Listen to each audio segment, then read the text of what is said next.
प्यारे दोस्तों, competitive exam segment में आप सभी का स्वागत है। आज हम इस सेशन में भारत के नियंत्रक एवं महालेखा परीक्षक से संबंधित प्रावधानों पर चर्चा करेंगे। भारत के नियंत्रक एवं महालेखा परीक्षक controller and auditor general of India से संबंधित प्रावधान का उल्लेख भारतीय संविधान के भाग 5 में अनुच्छेद 148 से लेकर अनुच्छेद 151 तक दिया गया है। भारत में वित्तीय प्रशासन के क्षेत्र में संविधान एवं संसदीय विधि के अनुरक्षण के प्रति नियंत्रण एवं महालेखा परीक्षक उत्तरदायी होता है। आइए दोस्तों देखा जाए भारत का नियंत्रण एवं महालेखा परीक्षक। तो अनुच्छेद 148 भारतीय संविधान का अनुच्छेद 148 क्या कहता है? भारतीय संविधान का अनुच्छेद 148 कहता है कि भारत का एक नियंत्रक एवं महालेखा परीक्षक होगा। भारत का एक नियंत्रक एवं महालेखा परीक्षक होगा जिसकी नियुक्ति राष्ट्रपति के द्वारा किया जाएगा, शपथ राष्ट्रपति के द्वारा दिलाया जाएगा, कार्यकाल 6 वर्ष या 65 वर्ष की आयु तक जो भी पहले हो। ठीक है दोस्तों, कंफर्म हो गया आपके पास कि अनुच्छेद 148 में उल्लेख किया गया कि भारत का एक नियंत्रण एवं महालेखा परीक्षक होगा जिसकी नियुक्ति राष्ट्रपति के द्वारा किया जाएगा, शपथ राष्ट्रपति के द्वारा दिलाया जाएगा, कार्यकाल 6 वर्ष या 65 वर्ष की आयु तक जो भी पहले हो। ठीक है दोस्तों, शपथ राष्ट्रपति के द्वारा दिलाया जाएगा। जो तृतीय अनुसूची है, कौन सा अनुसूची दोस्तों? तृतीय अनुसूची। जो तृतीय अनुसूची में दिया गया जो प्रारूप है उसी प्रारूप में क्या है, क्या जो है शपथ लेते हैं। ठीक है, किस प्रारूप में शपथ लेंगे?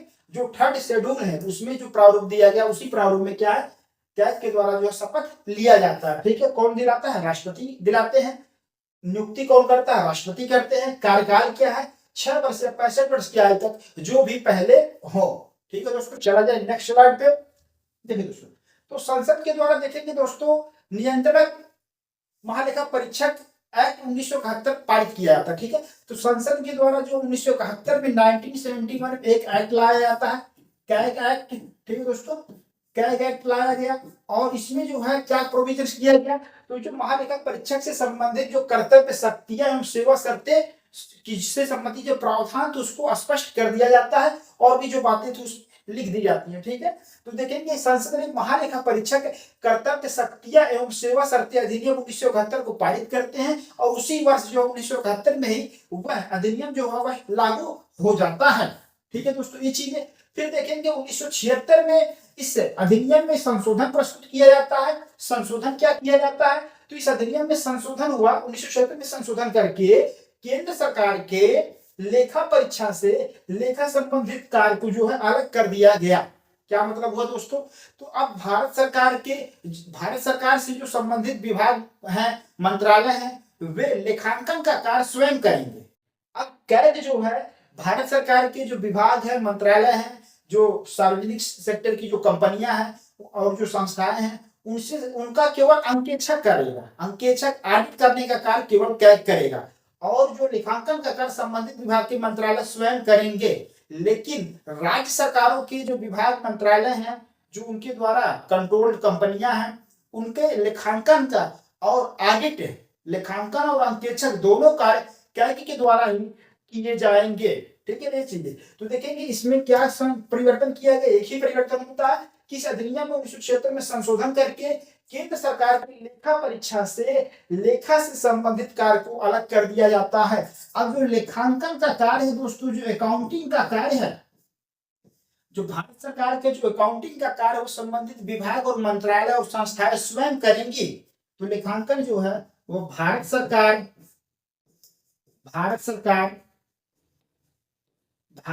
के जो विभाग हैं,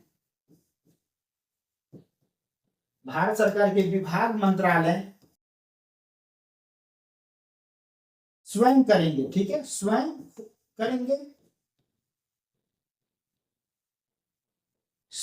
करेंगे और अंकेक्षक कैग के द्वारा किया जाएगा। अंकेक्षक कौन करेगा? ऑडिट कौन करेगा दोस्तों? तो अंकेक्षक कौन रहेगा? कैग ही रहेगा। ठीक है, कैग। ठीक है, ये चीजें आपको ध्यान में रखना। ऑडिट तो अब केंद्र सरकार भारत सरकार की जो लेखांकन का कार्य, अकाउंटिंग का कार्य तो भारत सरकार की जो विभाग, मंत्रालय, संस्थाएं स्वयं करेंगी और उनका उस अकाउंटिंग का, उस लेखांकन को ऑडिट करने का कार्य, अंकेक्षक का कार्य सीएजी कैग के द्वारा ही किया जाएगा। Comptroller and auditor general of India और राज्य सरकारों की जो लेखांकन का कार्य है और अंकेक्षक का कार्य, दोनों कार्य कैग के द्वारा ही किए जाते रहेंगे। ठीक है दोस्तों, ये चीज आपको कंफर्म हो गया होगा। चला जाए नेक्स्ट स्लाइड पे। यहाँ से देखेंगे दोस्तों प्रश्न आए हुए हैं, इसलिए यहाँ पर आपको बताए हैं कैग एक्ट कब आया, 1971 में आया। कब संशोधन प्रस्तुत किया गया, तो अभी तक एक बार संशोधन हुआ, 1976 में हुआ है। क्या संशोधन हुआ तो उस चीज को हमने बता दिया, उस बारीकी को आप ध्यान में रख लीजिएगा, नोट डाउन कर लीजिएगा दोस्तों। स्टेटमेंट फॉर्म में कहीं आपसे क्वेश्चन मिल सकता है। और अनुच्छेद 148 में एक नियंत्रण एवं मालिका परीक्षक होगा, नियुक्ति कैसे होगा, शपथ, कार्यकाल, ये सब चीजें आप यहाँ पर देख लिए दोस्तों। शपथ का उल्लेख तृतीय अनुसूची में दिया गया है, उसी प्रारूप में जो है राष्ट्रपति के द्वारा शपथ दिलाया जाता है कैग को। ठीक है, ये चीजें आप यहाँ पर देख लेंगे दोस्तों। चलिए अब यहाँ देखेंगे वेतन और हटाने की प्रक्रिया। तो यह उच्चतम न्यायालय के न्यायाधीश के समान है। ठीक है, वेतन जो है, जो कितना सैलरी है, तो वह उच्चतम न्यायालय के न्यायाधीश के बराबर होता है। और हटाने की प्रक्रिया, तो जिस रीति से और जिन आधारों पर उच्चतम न्यायालय के न्यायाधीश को हटाया जाता है, उन्हीं आधारों पर क्या है, नियंत्रण एवं महालेखा परीक्षक को उसकी पद से क्या है, केवल उसी रीति से और उन्हीं आधारों पर क्या है, हटाया जाएगा। ये चीजें हटाने की प्रक्रिया और ये जो वेतन है दोस्तों, ठीक है, ये सब चीजें उच्चतम न्यायालय के न्यायाधीश के समान है। ठीक है, उच्चतम न्यायालय के न्यायाधीश को हटाने के लिए संसद के दोनों सदनों में प्रस्ताव पारित किया जाता है, तब वे अपने पद से हटते हैं। इसलिए कैग को हटाना होगा तो क्या संसद के दोनों सदनों में प्रस्ताव को पारित करना होगा। वह प्रस्ताव कैसे पारित होगा, तो प्रस्ताव को पारित करने के लिए संसद के दोनों सदन जो है कैसे पारित करेंगे, तो सदन की कुल सदस्य संख्या के बहुमत तथा उपस्थित और मत देने वाले सदस्यों की कम से कम 2/3 बहुमत से प्रस्ताव पारित हो जाता है। फिर दूसरे सदन में भी उस सदन की कुल सदस्य संख्या के बहुमत तथा उपस्थित और मत देने वाले सदस्यों की कम से कम 2/3 बहुमत से प्रस्ताव पारित कर दिया जाएगा। तब कैग जो है अपने पद से हट जाएंगे। ठीक है, ये चीजें हो गया क्लियर, वेतन के बारे में क्लियर हो गया। और संसद जो है, पार्लियामेंट जो है, वह नियंत्रण और महालेखा परीक्षक से संबंधित जो वेतन, अन्य सेवा शर्तें, अन्य जो कंडीशंस है, वह निर्धारित कर सकती है, वह बना सकती है। संविधान के द्वारा पार्लियामेंट को यह राइट दिया गया है कि वह कैग से रिलेटेड अन्य प्रोविजंस, अन्य प्रावधानों को वह परिवर्तित कर सकती है और कुछ चीजें नई बातें बना सकती है। तो कौन बना सकता है, पार्लियामेंट को यह अधिकार दिया गया है। चलिए दोस्तों नेक्स्ट पॉइंट देखा जाए। नेक्स्ट पॉइंट देखेंगे दोस्तों, प्रशासनिक शक्तियां जो एडमिनिस्ट्रेटिव पावर्स है। एडमिनिस्ट्रेटिव पावर्स की बात करें तो यहाँ पर देखेंगे राष्ट्रपति द्वारा बनाए गए नियमों द्वारा विहित किया जाएगा। लेकिन राष्ट्रपति के जो नियम बनाएंगे वह किसके अधीन रहेगा, तो वह अधीन रहेगा यहाँ पर दोस्तों देखिए, संविधान के और संसद द्वारा बनाई गई किसी विधि के उपबंध के अधीन रहते हुए। तो संविधान के और संसद द्वारा बनाई गई किसी विधि के उपबंध के अधीन रहते हुए ही राष्ट्रपति द्वारा बनाए गए नियमों द्वारा क्या विहित किया जाएगा। कैसे प्रशासनिक शक्तियां, तो नियंत्रण एवं महालेखा परीक्षक की जो प्रशासनिक शक्तियां क्या होगी, एडमिनिस्ट्रेटिव पावर्स क्या होंगे। साथ ही दोस्तों देखेंगे भारतीय लोक लेखा और लेखा विभाग में जो सेवा करने वाले लोग, नियंत्रण एवं महालेखा परीक्षक जो कार्यालय है, उस कार्यालय में जो कर्मचारी गए उनकी जो क्या सेवा शर्तें होंगी, इन सब चीजों के बारे में नियम राष्ट्रपति के द्वारा बनाया जाएगा, संविधान और संसद द्वारा बनाई गई किसी विधि के उपबंध के अधीन रहते हुए। ये सब चीजें आप देख लेंगे, वही चीज यहाँ पर लिखा है दोस्तों। भारतीय लेखा परीक्षा और लेखा विभाग की सेवा करने वाले व्यक्तियों की सेवा की शर्तें और नियंत्रण एवं महालेखा परीक्षक की प्रशासनिक शक्तियां ऐसी होगी जो नियंत्रण एवं महालेखा परीक्षक से परामर्श प्राप्त करने के बाद राष्ट्रपति द्वारा बनाए गए नियमों द्वारा विहित की जाए। ठीक है दोस्तों, समझ में आ गया होगा। चला जाए नेक्स्ट स्लाइड पे। नेक्स्ट स्लाइड क्या कह रहा है दोस्तों, देखिए यहाँ पर क्या पाते हैं। देखिए भारत की संचित निधि में भारित होगा, कंसोलिडेटेड फंड में भारित होगा। क्या भारित होगा दोस्तों, यहाँ पर जो प्रशासनिक व्यय है, जो एडमिनिस्ट्रेटिव एक्सपेंडिचर है, इसका वो नियंत्रण एवं महालेखा परीक्षक की जो कार्यालय है, नियंत्रण एवं महालेखा परीक्षक के जो वेतन है, उनके जो कर्मचारी वर्ग की जो वेतन है, सब चीजें किस पे भारित होगा, भारत की संचित निधि पे, कंसोलिडेटेड फंड में भारित होगा। तो वही चीजें दोस्तों यहाँ पर है, नियंत्रण एवं महालेखा परीक्षक के कार्यालय के प्रशासनिक व्यय, जिसके अंतर्गत उस कार्यालय में सेवा करने वाले व्यक्तियों को या उनके संबंध में संदेह सभी वेतन, भत्ते और पेंशन भारत की संचित निधि पर भारित होंगे। भारत की संचित निधि का उल्लेख किस अनुच्छेद में किया गया है, बताइए दोस्तों, भारत की संचित निधि का उल्लेख किस अनुच्छेद में किया गया? तो अनुच्छेद 266, अनुच्छेद 266 का क्लास 1, अनुच्छेद 266 के क्लास 1 में भारत की संचित निधि कंसोलिडेटेड फंड के बारे में उल्लेख किया गया है। ठीक है दोस्तों, चला जाए नेक्स्ट स्लाइड, नेक्स्ट स्लाइड पे चल। नेक्स्ट स्लाइड क्या है दोस्तों, देखिए नोट आपके पास है, दो नोट आपको ध्यान में रखना है। पहला नोट क्या है, नोट्स क्या है, देखिए दो बहुत महत्वपूर्ण बिंदु है। नोट्स क्या है आपके पास, देखिए नियंत्रण एवं महालेखा परीक्षक अपने पद पर रह जाने के बाद भारत सरकार के या किसी राज्य सरकार के अधीन किसी और पद का पात्र नहीं होगा। अगर कोई व्यक्ति एक बार भारत का नियंत्रण एवं महालेखा परीक्षक बन जाता है तो वह किसी अन्य पद पे धारण के पात्र नहीं होता है। तो वह क्या, यहाँ देखिए और पद का पात्र नहीं होगा, किसी अन्य अधीन कोई भी पद क्या हो धारण नहीं कर सकता है। नियंत्रण को मारेगा परीक्षक अपने पद पर रह जाने के बाद भारत सरकार के या किसी राज्य सरकार के अधीन किसी और पद का पात्र नहीं होगा। नेक्स्ट पॉइंट देखिए दोस्तों, कोई भी मंत्री संसद के दोनों सदनों में नियंत्रण एवं महालेखा परीक्षक का प्रतिनिधित्व नहीं कर सकता है, और कोई मंत्री जो प्रतिनिधित्व नहीं कर सकता, कोई मंत्री उसके द्वारा किए गए किसी कार्य की जिम्मेदारी नहीं ले सकता है। ये चीज आपको मालूम होनी चाहिए। देखेंगे दोस्तों, जो ड्यूटी क्या होगा, क्या पावर्स है, क्या अधिकार है, वो उल्लेख अनुच्छेद 149 में किया गया है। नियंत्रण एवं महालेखा परीक्षक के जो क्या पावर्स है, क्या शक्तियां, क्या कर्तव्य है, वो सब चीजों के बारे में उल्लेख किया गया है। पहला देखिए पॉइंट क्या दिया हुआ, भारत की संचित निधि, प्रत्येक राज्य की संचित निधि और प्रत्येक संघ शासित प्रदेश जहां विधानसभा है उससे संबंधित सभी जो वैसंविधिक लेखाओं की क्या लेखा परीक्षा करते, जितना भी अकाउंट है उसको क्या करेगा, वह ऑडिट करने का कार्य करेगा। संचित निधि, राज्य की आकस्मिकता निधि हो, भारत सरकार की जो संचित निधि हो, या केंद्र शासित प्रदेश जहां विधानसभा वहां से संबंधित जो संचित निधि व्यय है, सभी क्या क्या करेगा, वह ऑडिट करने का कार्य करेगा। वह भारत की संचित निधि और भारत के लोक लेखा सहित प्रत्येक राज्य की आकस्मिकता निधि और प्रत्येक राज्य के लोक लेखे से सभी व्यय की क्या है, लेखा परीक्षा करता है। ठीक है दोस्तों, ये चीजें हैं। तो देखेंगे संचित निधि आपको ध्यान में रखना है, लोक लेखा निधि ध्यान में रखना है, और आकस्मिकता निधि ध्यान में रखना, चाहे वो भारत सरकार का हो या राज्य सरकार का। भारत की संचित निधि, लोक लेखा निधि, आकस्मिकता निधि, राज्य की संचित निधि, लोक लेखा निधि और आकस्मिकता निधि, ये सब चीजें हैं। फिर देखेंगे दोस्तों नेक्स्ट पॉइंट क्या है, केंद्र सरकार और राज्य सरकारों की किसी विभाग द्वारा सभी ट्रेडिंग, विनिर्माण, लाभ हानि लेखा तुलन पत्र, जो बैलेंस शीट है, जो सार्वजनिक क्षेत्र की जो कंपनियां हैं, पब्लिक सेक्टर जो यूनिट्स हैं, उनकी जो बैलेंस शीट है, उनके जो लाभ हानि के जो विलेख जो प्रपत्र हैं, उन सब चीजों को क्या है जांच पड़ताल करने का कार्य कौन करता है, कैग के द्वारा किया जाता है, लेखा परीक्षा ऑडिट किया जाता है। नेक्स्ट पॉइंट देखेंगे दोस्तों, वह निक्षेप निधि, जमा, अग्रिम, बचत खाता और धन प्रेषण, व्यवसाय से संबंधित केंद्र और सरकारों के सभी लेन देनों की क्या करता है, लेखा परीक्षा करता है। निक्षेप निधि जो डिपोजिट है, फंड है, यहाँ पर निक्षेप निधि जो वहां पर रखी गई है संचित निधि को रूप में, अग्रिम बचत, अग्रिम हो गया, बचत खाता हो गया, धन प्रेषण हो गया, व्यवसाय कोई भी बिजनेस से रिलेटेड जो केंद्र और राज्य सरकार के अधीन है, से सभी लेन देनों की क्या लेखा परीक्षा करता है। तो इस तरीके से देखेंगे दोस्तों, यहाँ पर आपको मालूम होना चाहिए कि संचित निधि, लोक लेखा निधि और आकस्मिकता निधि का उल्लेख किस अनुच्छेद में किया गया है। क्योंकि यहाँ पर देखेंगे दोस्तों, सीधी सी बात कहा जाए तो कैग जो है संचित निधि, लोक लेखा निधि, आकस्मिकता निधि से कोई भी धन व्यय किया जाएगा, उससे रिलेटेड जो है वह ऑडिट करेगा। साथ ही जो सार्वजनिक क्षेत्र की कंपनियों की जो बैलेंस शीट है, उनके जो लाभ हानि के जो प्रपत्र होते हैं, उन सब चीजों को क्या है ऑडिट करता है। केंद्र सरकार, राज्य सरकार के अधीन जो संस्थाएं हैं, जो कंपनियां हैं, उनके जो लेन देन है, आय व्यय है, उन सब चीजों को क्या वह ऑडिट करता है, कौन, कैग के द्वारा किया जाता है।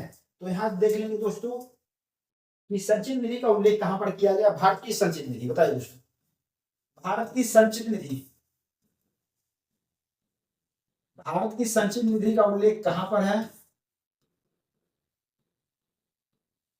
बताइए दोस्तों। भारत की संचित निधि जो कंसोलिडेटेड फंड का उल्लेख कहां है, तो अनुच्छेद 266 का क्लास 1, अनुच्छेद 266 के क्लास 1 में दिया गया है। और उसके बाद राज्य की संचित निधि दोस्तों कहां पर है, राज्य की संचित निधि, राज्य की संचित निधि कहां है दोस्तों, तो इसका भी उल्लेख अनुच्छेद 266 के क्लास 1 में ही किया गया है। भारत की लोक लेखा निधि के बारे में बताइए दोस्तों, भारत की लोक लेखा निधि, भारत की लोक लेखा निधि जो पब्लिक अकाउंट फंड का उल्लेख कहाँ पर किया गया है? तो अनुच्छेद 266 की क्लास 2 में, अनुच्छेद 266 की क्लास 2 में किया गया। कहाँ किया गया दोस्तों? अनुच्छेद 266 की क्लास 2 में किया गया है। और भारत की संचित निधि और राज्य की संचित निधि का उल्लेख अनुच्छेद 266 की क्लास 1 में किया गया है। अनुच्छेद 266 की क्लास 1 में किया गया है। राज्य की लोक लेखा निधि का उल्लेख कहाँ किया गया? तो अनुच्छेद 266 की क्लास 2 में ही किया गया है। राज्य की लोक लेखा निधि, राज्य की लोक लेखा निधि, तो जो राज्य की लोक लेखा निधि है दोस्तों, उसका भी उल्लेख अनुच्छेद 266 के क्लास 2 में ही किया गया है।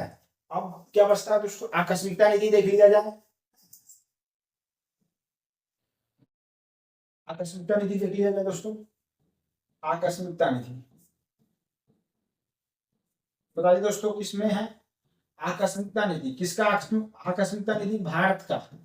भारत का आकस्मिकता निधि, भारत की आकस्मिकता निधि की बात करें, भारत सरकार की आकस्मिकता निधि की बात करें तो अनुच्छेद 267 की क्लास 2 में है।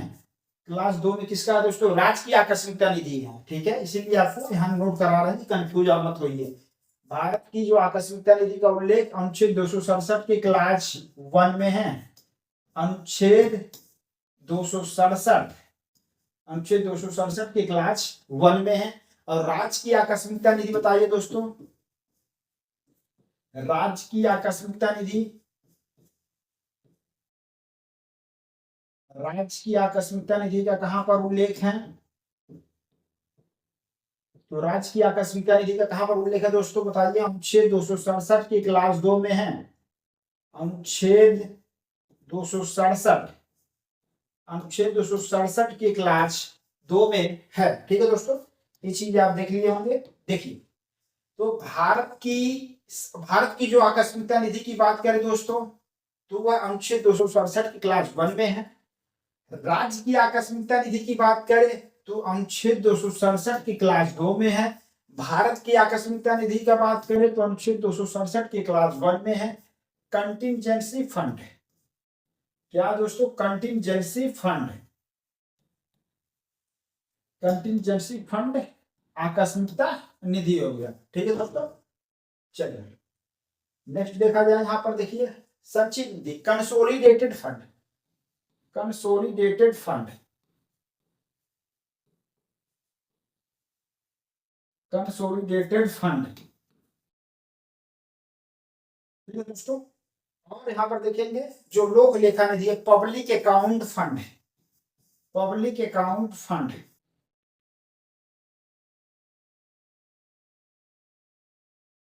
Public account fund. ठीक है दोस्तों, तो जो भारत की लोक लेखा निधि है और राज्य की लोक लेखा निधि, दोनों का उल्लेख अनुच्छेद 266 के क्लास 2 में है। भारत की संचित निधि और राज्य की जो संचित निधि जो कंसोलिडेटेड फंड है, उसका उल्लेख अनुच्छेद 266 की क्लास 1 में दिया गया है। तो इस तरीके से दोस्तों देखेंगे जो कैग के जो कर्तव्य क्या शक्तियां हैं, तो वह क्या है? लेखा परीक्षा करती है, ऑडिट करता है। जो व्यय हो चुका है, जो व्यय आकस्मिकता निधि, लोक लेखा निधि और संचित निधि, साथ ही जो बैलेंस शीट है सार्वजनिक क्षेत्र की, जो कंपनियों के लाभ हानि व्यय, सभी के क्या है, जितना भी डाटा है, लेखांकन है, उसको क्या ऑडिट करने का कार्य कैग के द्वारा किया जाता है। ये सब चीजें आप यहाँ पर देख लेंगे दोस्तों, नोट डाउन कर लेंगे, स्क्रीनशॉट ले सकते हैं चीजों का, स्क्रीनशॉट आप ले लेंगे, यहाँ से नोट डाउन कर लेंगे, एग्जाम्स में आते हैं आर्टिकल।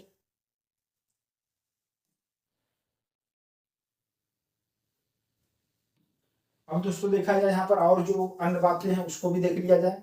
अन्य बातें क्या है दोस्तों? देखिए, क्या किसी कर या शुल्क की शुद्ध आगमों का निर्धारण और प्रमाणन करता है और उसका प्रमाण पत्र क्या होता है? अंतिम होता है।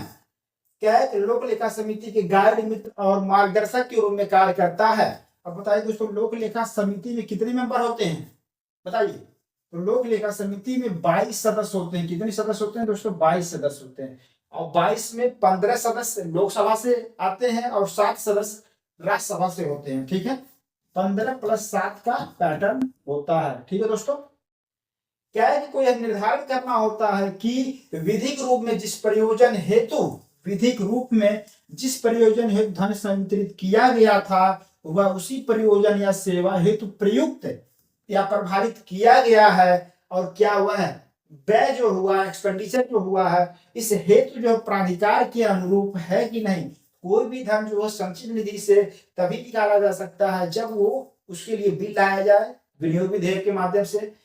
इस तरीके से तभी आप धन निकाल सकते हैं। विधायिका से अनुमति लेके संसद के बिना अनुमति के आप कोई भी धन संचित निधि से, लोक लेखा निधि से नहीं निकाल सकते हैं। ये चीजें आपको मालूम होना चाहिए। तो ये सब चीजें यहाँ पर देख लेंगे आप। तो सब चीजें कैग के द्वारा क्या है, उन सब से संबंधित जो डाटा होता है, जो अकाउंट होता है, उसको ऑडिट किया जाता है, जांच पड़ताल किया जाता है। और कैग की रिपोर्टों की जांच फिर लोक लेखा समिति के द्वारा भी किया जाता है। तो ये सब चीजें आपको ध्यान में रखना है। फिर देखेंगे दोस्तों, कैग जो है औचित्य लेखा परीक्षा भी करता है, अर्थात वह सरकारी व्यय की तर्क संगतता, निष्ठा और मितव्ययता की भी जांच करता है। मितव्ययता कि आप मतलब कम से कम खर्च करिए, सरकार अनावश्यक खर्च तो नहीं कर रहा है, दिखावटी खर्च तो नहीं हो रहा है, ये सब चीजें ध्यान में रखता है कि भी जांच करता है। और ऐसे व्यय की, एक्सपेंडिचर की व्यर्थता और दिखावे पर टिप्पणी भी करता है। तथापि विधि और विनियामक लेखा परीक्षा जो कि कैग पर बाध्यकारी है, संविधान के द्वारा दायित्व सौंपा गया है कि जो भी संचित निधि, राज्य की संचित निधि, लोक लेखा निधि, आकस्मिकता निधि, भारत की जो संचित निधि, लोक लेखा निधि, आकस्मिकता निधि से जो भी धन निकाला जा रहा, व्यय किया जा रहा, उसको ऑडिट करने का कार्य जो है सौंपा गया है। और औचित्य लेखा परीक्षा विवेकानुसार है कैग के। विवेकानुसार क्या है, इसका मतलब ये हो गया कैग जो है सरकारी व्यय की जो तर्क संगतता पे, उसकी जो निष्ठा पे और जो अनावश्यक खर्चों पे जो टिप्पणी करता है, ये सब चीजें जो है वह विवेकानुसार के अंतर्गत आ गया। और जो विनियोग विधेयक के माध्यम से, अन्य जो बिल के माध्यम से धन निकाला जाता है, जिस उद्देश्य के लिए धन निकाला गया है वाकई उसी योजना, उसी उद्देश्य में खर्च किया गया है कि नहीं, वो सब चीजें जो है जांच करने का कार्य कैग के द्वारा किया जाता है। नेक्स्ट पॉइंट क्या है, वित्तीय प्रशासन के क्षेत्र में, वित्तीय प्रशासन के क्षेत्र में भारत के संविधान और संसदीय विधि के अनुरक्षण के प्रति महालेखा परीक्षक जो होता है उत्तरदायी होता है। अनुरक्षण मतलब संविधान की रक्षा करना, संसदीय विधि के अनुरक्षण करना, जो भारत के संपूर्ण वित्तीय प्रशासनिक क्षेत्र में सही ढंग से चीजें चल रही है कि नहीं, उन सब चीजों को जो है किसके द्वारा जांच पड़ताल किया जाता है, तो लेखा परीक्षा के द्वारा किया जाता है। पब्लिक सेक्टर की जो कंपनियां होती है, उनकी जो बैलेंस शीट होते हैं और उनको जो लाभ हानि के जो सीट होते हैं, उन सब चीजों को क्या जांच पड़ताल किया जाता है।